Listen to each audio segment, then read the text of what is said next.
ഏവർക്കും സ്വാഗതം. ഭാഗം 61. ഇന്ന് നമുക്ക് സർക്കിളിനെ 2 കണക്കുകൾ ചെയ്യാം. ഓർമ്മയുണ്ടോ സർക്കിളിന്റെ formula? Equation of A circle x minus h whole square plus y minus k whole square equal to r square. ഇത് ഉപയോഗിച്ചുള്ളൊരു 2 കണക്ക് ചെയ്യാം. ആദ്യത്തെ കണക്ക് ടീച്ചർ ബോർഡിൽ എഴുതിയിട്ടുണ്ട്. എന്താണ്? Find the centre and radius of the circle. എന്താണ് സർക്കിളിന്റെ equation? x square plus y square plus 6x minus 4y minus 3 equal to 0. ഇത് കിട്ടിയാൽ കഴിഞ്ഞ ക്ലാസ്സിലെ കണക്ക് പോലെ തന്നെ നോക്കുമ്പോൾ അതിന്റെ സെന്ററും റേഡിയസ് ആണ് കാണുന്നത്. അപ്പൊ അതിനെ ഏത് രൂപത്തിലേക്ക് കൊണ്ടുവരണം? ഏതാണ് നമ്മുടെ സർക്കിളിന്റെ ഇക്വേഷൻ?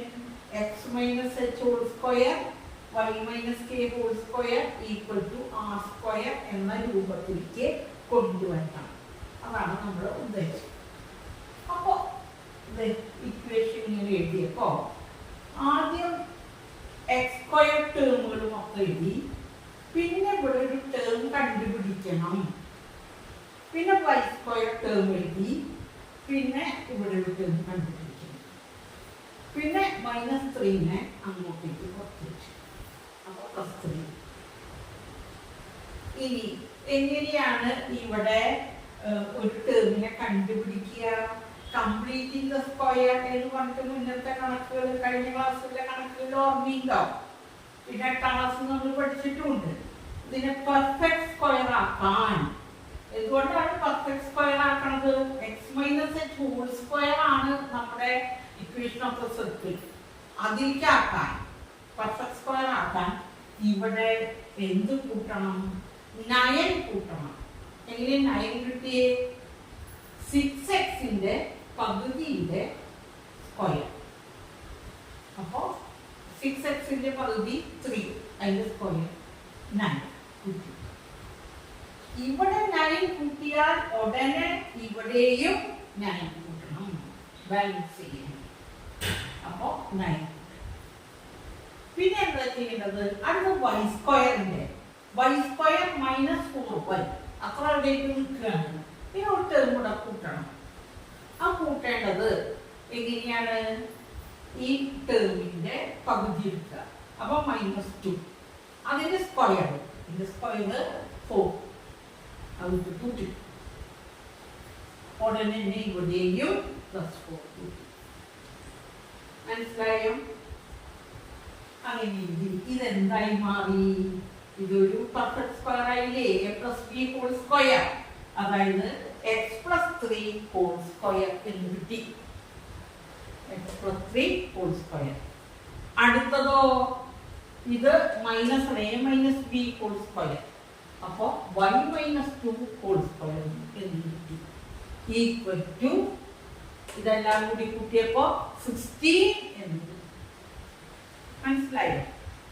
ഇനി ഈ നമ്മുടെ ഇക്വേഷൻ ഓഫ് ദ സർക്കിൾ ആയിട്ട് കമ്പയർ ചെയ്യുമ്പോ ഇതെന്തായി മാറി? x + 3 എന്നുള്ളത് -3 ആണല്ലോ. +3 എന്ന് പറയുന്നത് ഇതായിട്ട് കമ്പയർ ചെയ്യുമ്പോ -3 അല്ലേ? ഇതോ ഇത് -2 ആണ്. അപ്പൊ -k ആണ്. അപ്പൊ ഏതാണ് h? h എന്ന് പറയുന്നത് -3ഉം k എന്ന് പറയുന്നത് 2ഉം ആണെന്ന് കിട്ടി. ഇതായിട്ട് കമ്പയർ ചെയ്യുക. ഇതാണ് നമ്മുടെ standard equation of A circle. അതായിട്ട് കമ്പയർ ചെയ്യുമ്പോ ഇത് hk ഉള്ള ഒരു hk സെന്റർ ആയിട്ടുള്ള ഒരു സർക്കിളിന്റെ ഇക്വേഷൻ ആണ് ഇത്. അപ്പൊ ഈ ഇക്വേഷനായിട്ട് നമ്മുടെ ഇക്വേഷൻ കമ്പയർ ചെയ്തപ്പോ -h എന്നുള്ളടത്ത് ഇവിടെ എന്താ വന്നേ? -3 വരും. അപ്പോഴല്ലേ പ്ലസ് ആവുക. അപ്പൊ h എത്രയെന്ന് കിട്ടി? -3 എന്നും k എന്ന് പറയുന്നത് എന്തെന്ന് കിട്ടി? 2 എന്നും കിട്ടി. r സ്ക്വയർ എന്ന് പറയുന്നത് 16 എന്നും കിട്ടി. 16. അപ്പോൾ r എത്രയാണ്? 4 എന്നും കിട്ടി. അപ്പൊ റേഡിയസ് 4ഉം സെന്റർ -3 2 എന്ന് കിട്ടി. ഇതുപോലത്തെ ഒരു കണക്ക് കഴിഞ്ഞ ക്ലാസ്സിൽ ചെയ്തിട്ടുണ്ട്. കൂടുതൽ മനസ്സിലായി എന്ന് വിചാരിക്കട്ടെ. ഇനി ഓക്കെ, അടുത്തൊരു കണക്ക് വളരെ സിമ്പിൾ ആയിട്ടുള്ള കണക്ക്. ഇതൊരു ക്വസ്റ്റ്യൻ പേപ്പറിൽ കിട്ടിയ കണക്കാണ്. നമുക്ക് നോക്കാം. Find equation of A circle with centre 0k and radius r. വളരെ സിമ്പിൾ. നമ്മുടെ ഇക്വേഷൻ ഓഫ് എ സർക്കിൾ എഴുതി, എച്ചും കെയും സെന്റർ റേഡിയസ് r ആണെങ്കിൽ equation of the circle is x minus h whole square plus y minus k whole square equal to r square എന്ന് കിട്ടി നമ്മുടെ equation of the circle. ഇവിടെ h എന്താ തന്നെയാണ് 0 എന്ന് തന്നിരിക്കുന്നു, k എന്താ തന്നിരിക്കണേ k തന്നെയാണ്. അപ്പൊ എന്ത് ചെയ്തു, x minus 0 whole square plus y minus k whole square equal to r എന്ന് തന്നേക്കണം. അപ്പൊ r square കിട്ടി. ഇനി ഇതൊന്ന് വെറുതെ x minus 0 whole square എന്ന് പറഞ്ഞാൽ x square plus y minus k whole square എന്ന് പറഞ്ഞാൽ a minus b whole square ഉപയോഗിക്കുക. അപ്പോൾ y square minus 2yk plus k square equal to r square. ഇനി വെറുതെ ചുമ്മാ ഒന്ന് തന്നെ എഴുതിയെന്ന് മാത്രം. r square മുന്നോട്ട് വെച്ചു. x square plus y square minus 2yk plus k square minus r square equal to 0. സംഭവിക്കുന്നു മാത്രം. അത്രയുള്ളൂ. ഇവിടെ വരെ ആയാലും ഉത്തരം ശരി തന്നെയാണ്. ഇത് വെറുതെ ഒരു മാർക്കിന്റെ ഒരു ക്വസ്റ്റ്യൻ ആണ്.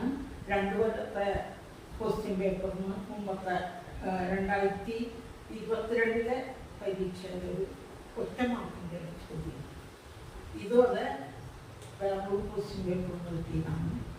എളുപ്പമാണെന്ന് വിചാരിക്കുന്നു.